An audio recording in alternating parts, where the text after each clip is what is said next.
Olá, bem-vindos então à segunda videoaula deste módulo 6.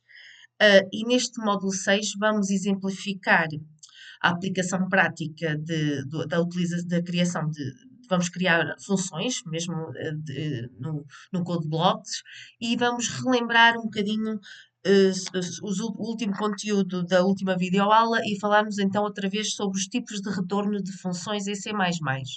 Portanto, então, vimos então que para criar uma função nós temos que indicar sempre o tipo de retorno em primeiro lugar. Portanto, se a função não retorna nada, temos que indicar o tipo void. Depois temos então o nome da função e depois temos os parâmetros dentro dos parentes curvos. Portanto, os parâmetros que vão entrar, os valores que vão entrar para a nossa função para serem utilizados em cálculos. E então, temos aqui o exemplo, voltar a relembrar, o exemplo de uma função que não retorna nada, portanto, a função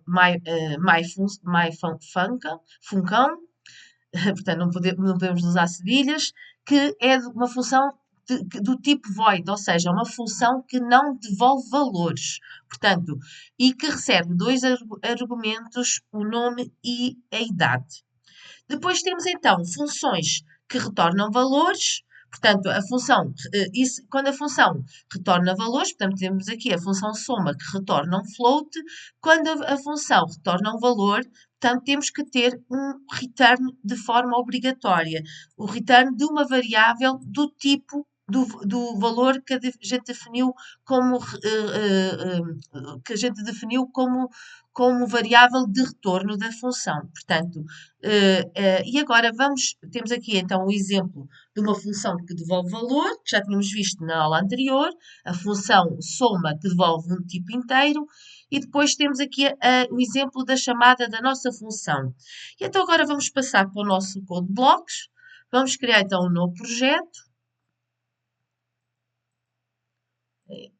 Console Application, em C++, vou-lhe chamar então 6.2 e vamos então ver como é que nós criamos funções então na prática. Portanto, então, vou só aqui apagar, vejam que então que a nossa main, ela própria é uma função, portanto, é uma função do tipo que detém um retorno do tipo int, daí termos o return 0. E então, nós temos duas maneiras de criar funções.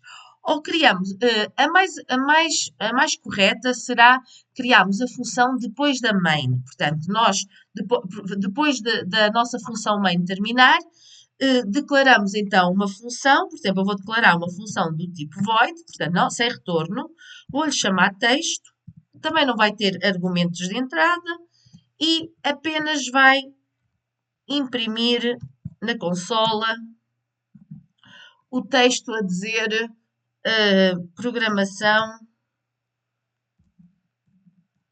em C++, funções. Vou pôr um /n para mudar de linha. Portanto, ou seja, tenho aqui apenas uma função que não retorna nada, cujo nome é texto e sem argumentos, e que apenas vai imprimir na consola esta seguinte frase, portanto, que está aqui. E então, reparem, se eu declaro a minha função a seguir à main, eu se correr isto vai dar erro.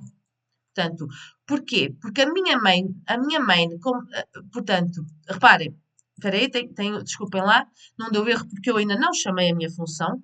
Portanto, para chamar a minha função, é só pôr o nome, pôr os argumentos que neste momento não temos nenhum argumentos, e ponto e vírgula. Então, agora quando vou correr, parem, dá-me erro porquê? Porque o meu compilador ainda não conhece portanto, neste ponto em que o compilador chegou, ele ainda não conhece, não sabe da existência desta função.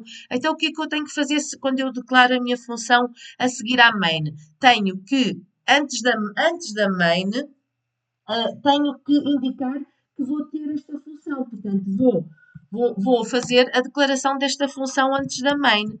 Basta pôr o tipo, o nome e os argumentos. E desta maneira já não vou ter problemas quando corro o meu programa. Portanto, reparem, tenho aqui então a minha função a ser chamada. Tenho aqui o meu barra N ao contrário, por isso é que apareceu aqui. Portanto, vou aqui, até vou pôr 2 barra Ns, para ter duas linhas de separação. Reparem, se eu quiser chamar novamente a minha função, vou chamar outra vez novamente a minha função, 3 vezes até. Portanto, estão a ver que com o mesmo código eu posso chamar as vezes que eu quiser. Daí a importância das funções para a reutilização dos nossos códigos.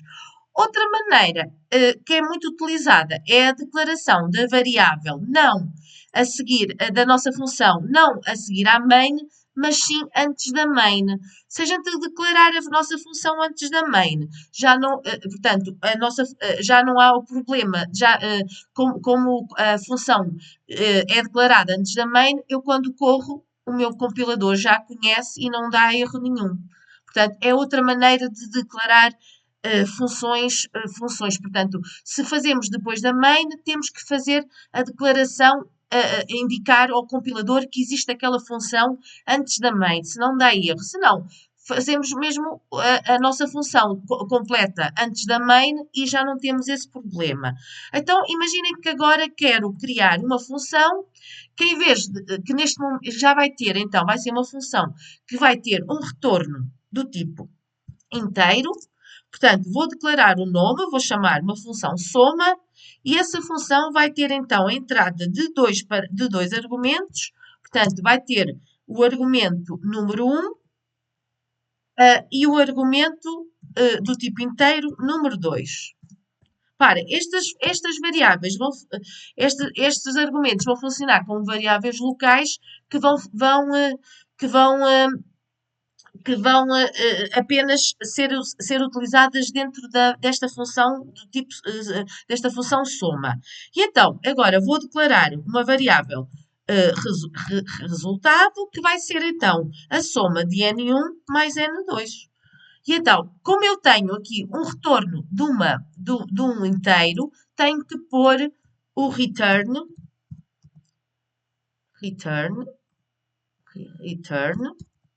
desta minha variável do tipo inteiro. Portanto, e agora, se eu for aqui chamar a minha função soma, vou criar então uma variável do tipo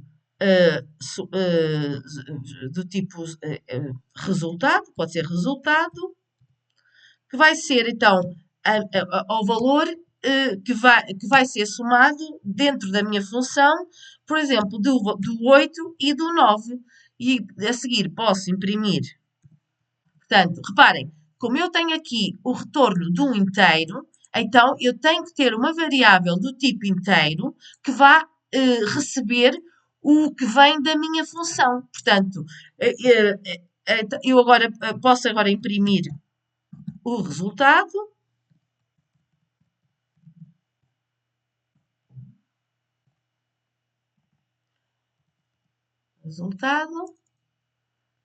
Portanto, 8 mais 9, estamos à espera dos 17. Portanto, reparem, resultado 17, tal como estava esperado. Portanto, eu posso voltar a chamar a minha função, portanto, eu posso outra vez dizer que resultado vai ser igual, agora já não preciso declarar novamente, que já está declarada, vai ser a soma de 5 e 25. Portanto, posso chamar a minha função soma às vezes que eu quiser. Vou outra vez imprimir vou pôr aqui um endline para mudarmos de linha.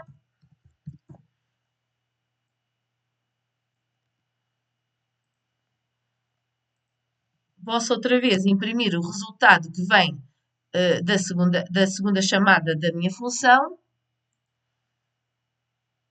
E reparem, então tenho aqui a primeira vez que eu chamei a minha função, o resultado que vem, e tenho o segundo resultado que vem da segunda vez que eu chamei a minha função. Portanto, como veem, a vantagem, uma das grandes vantagens, então, da utilização de funções é mesmo nós podemos reutilizar o código delas as vezes que a gente quiser. Reparem, se em vez da declaração destas funções fossem antes da main, se fosse depois da main, Portanto, para o meu compilador não ter erros, o que é que eu tinha que fazer? Tinha que declarar, indicar ao meu compilador que ia ter então duas funções a seguir à main. Portanto, a primeira era o texto, que retorna um void e que não tem argumentos. A segunda seria então uma variável, uma função, a minha função soma, que retorna um inteiro, e tenho que lhe indicar os argumentos que vou ter. Portanto, o N1 e o meu N2. Portanto, tem que indicar os argumentos que vai ter essa função. Ou seja, e desta maneira o meu compilador já não vai dar erro, porque ele quando eu faço a chamada das minhas funções aqui dentro da main, ele sabe que estas funções existem e que estão declaradas depois da main. Portanto, e vai ver o código delas. Portanto, reparem, não deu erros. Enquanto que se eu não tivesse declarado aqui antes da main as minhas funções, quando eu corresse, o meu compilador neste momento ainda não conhecia as funções. Portanto, é ter em conta isso quando fazem a declaração das funções. Portanto, se fazem depois da main, têm que chamá-las, têm que declará-las antes da main para o compilador conhecer que essas funções existem.